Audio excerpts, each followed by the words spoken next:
Hello, my name is Dr. Kara Stillen, and the goal of this channel is to make academic subjects easier to understand. In the last video, we studied sociology and social stratification. In this video, we're going to talk about race, ethnicity, and minority groups. So let's get started. It is not easy to define the terms race, ethnicity, and minority groups.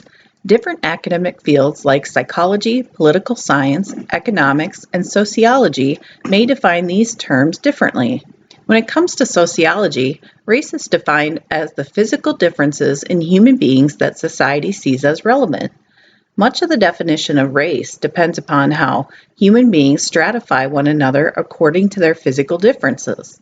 These stratifications tend to lead to inequalities and an unequal distribution of society's resources.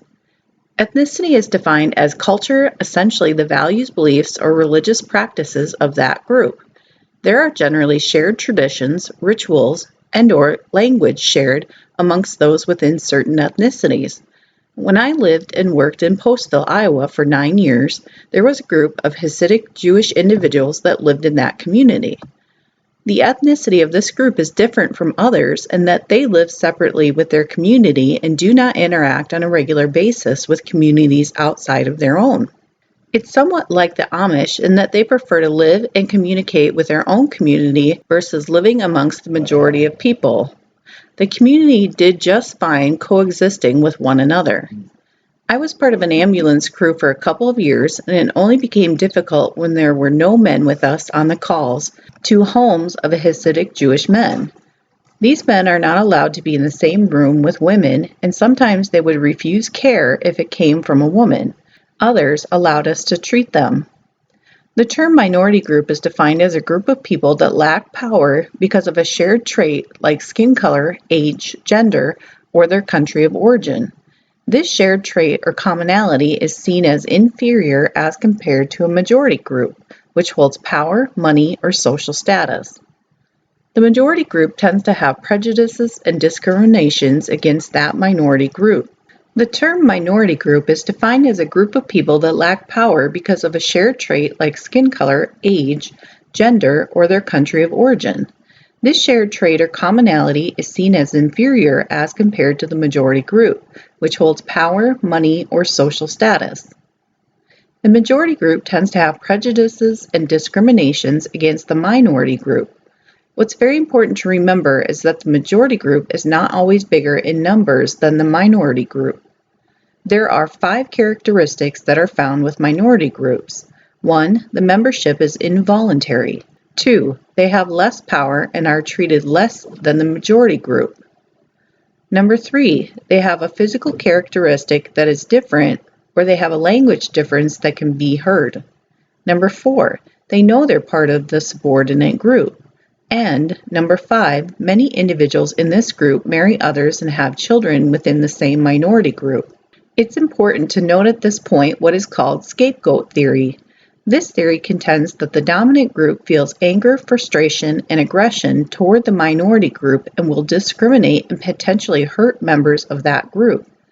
Adolf Hitler took it to an extreme where he believed Jewish individuals were ruining Germany and the world. He set about to destroy the Jewish population in World War II. The concept of race has changed throughout various decades. At first, sociologists looked at race using biological categories. Unfortunately, these biological categories were used to justify prejudice and discrimination, so sociologists had to switch up their classification system. Race is often a means that people use to identify themselves in comparison to others. The various names that people use to identify certain races tend to change as well. It depends upon the period of time in which one lives. There are various terms that have been used to describe Black Americans. Those terms that were used hundreds of years ago are extremely inappropriate and no longer acceptable to even utter. When I was in high school in 1995, we were taught to use the term African American. It was the politically correct term to use in the 1990s. In the late 1990s, though, the term Black became the term to use to best identify certain individuals. There are more terms at this point that we need to cover because they're also used by sociologists. The first is stereotypes. These are certain generalizations about a group of people. This group of people generally are different because of race, age, gender, ethnicity, and so forth. There are sometimes positive stereotypes, but most are negative.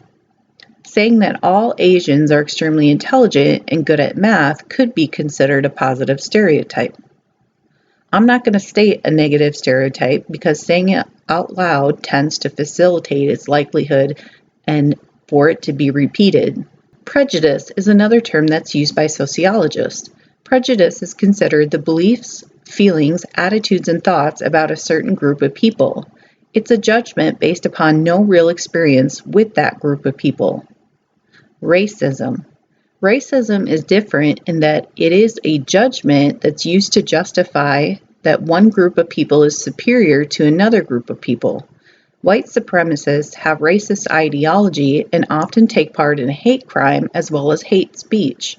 New laws have been created that make certain hate crimes punishable given different states in America. Another term is institutional racism. This means racism that is unknowingly and knowingly embedded into the people that make up society as well as their laws, traditions, practices, and culture. Racial profiling is a good example of institutional racism. Discrimination is different from prejudice and racism in that it is an action against a group of people because of their race, ethnicity, age, gender, religion, or even health. Refusing to rent a home to someone because of their race, ethnicity, religion, etc. is discrimination and can be punished by law in the United States. Refusing to hire someone because of the same demographics is also illegal. Unfortunately, passing laws against discrimination does not make it go away. Educational systems, political systems, criminal justice systems, and economic systems are set up in a way that often puts certain individuals at a disadvantage as compared to others. Colorism is the idea that one form of skin color is superior to another group's skin color. Colorism is pervasive around the world. In some Asian nations, people will stay out of the sun because the whiter a person is, the more beauty is attributed to them. In some African nations, lighter black skin is seen as superior to darker black skin. This is an example of colorism. This can be extremely demeaning to individuals that are placed into the category of having an inferior skin color. In many communities, those in authority will take part in racial steering, which can be intentional or unintentional. Racial steering means politely maneuvering someone toward areas or places where their own race is established. Racial steering is extremely difficult to pinpoint, especially when those that take part in it may not understand what they are doing. It is very difficult to prove that someone was racially being steered toward a certain direction. It was over 400 years ago that the first Africans were brought on slave ships to the United States. It wasn't until 1865 that slavery was considered illegal.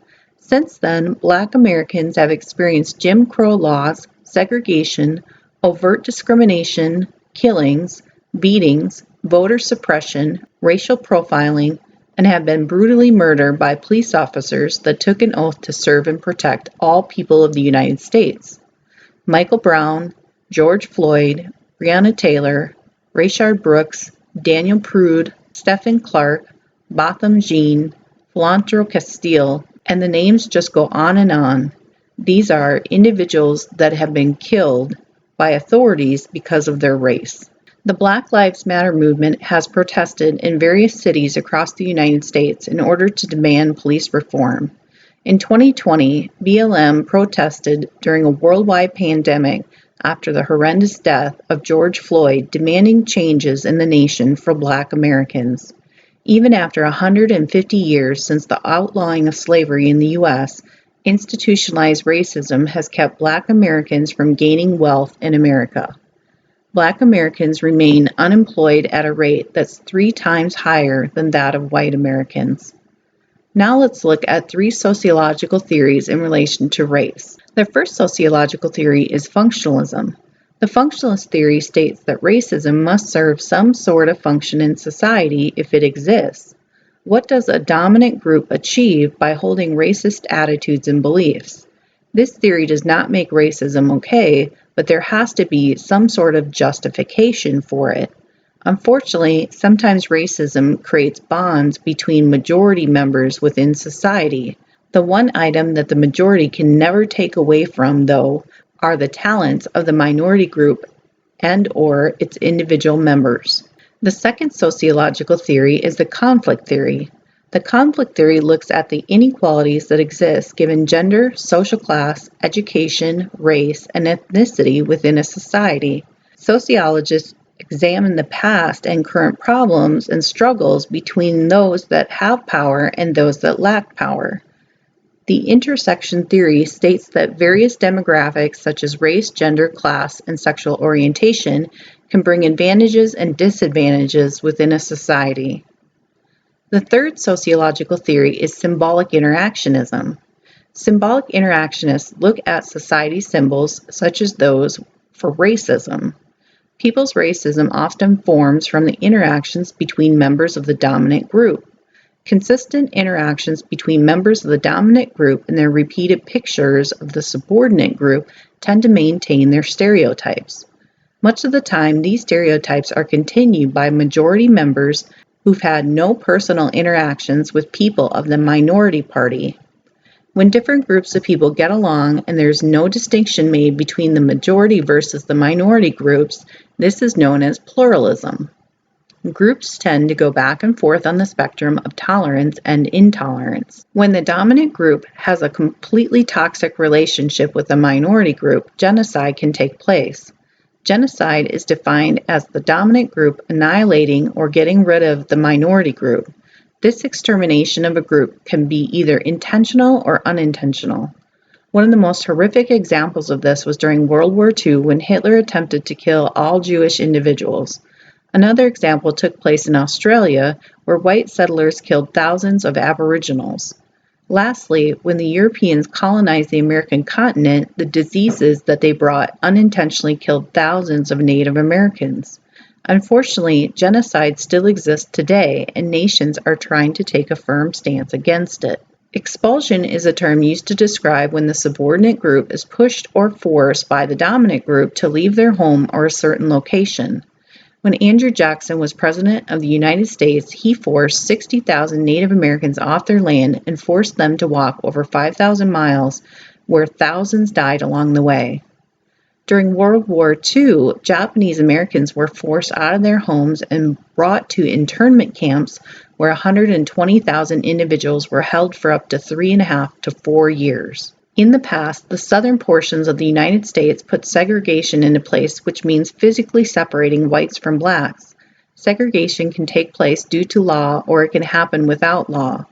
In 1896, the Supreme Court heard the case of Plessy versus Ferguson. Plessy was a black man that attempted to ride in a white train car because he felt that the conditions were better in that car than the ones for black Americans. The Supreme Court found that separate facilities were constitutional as long as they were of equal value. Obviously, this continued the segregation that was found in the South, and blacks continued to have facilities that were inferior to whites. Another term that's used in reference to sociology is assimilation. This is when the minority group is forced to take on the traits or behavioral characteristics of those in the majority group. They're not allowed to retain the behaviors or traits of their past culture. The minority group is essentially absorbed into the dominant culture. Assimilation really does not have any impact on the dominant group. The last term we're going to cover is called amalgamation, which is defined as the majority group and the minority group forming a whole new group together. Each group retains its original culture, but when they are together, they share in this new cultural identity. At a lower level, this takes place when different races marry each other. The traditions and culture of each race do not change, but new traditions and cultures must be formed. Alright, that is it for this video. I hope you enjoyed it, and if you did, please click that like button and don't forget to subscribe. Have an amazing day, and I will talk with you soon.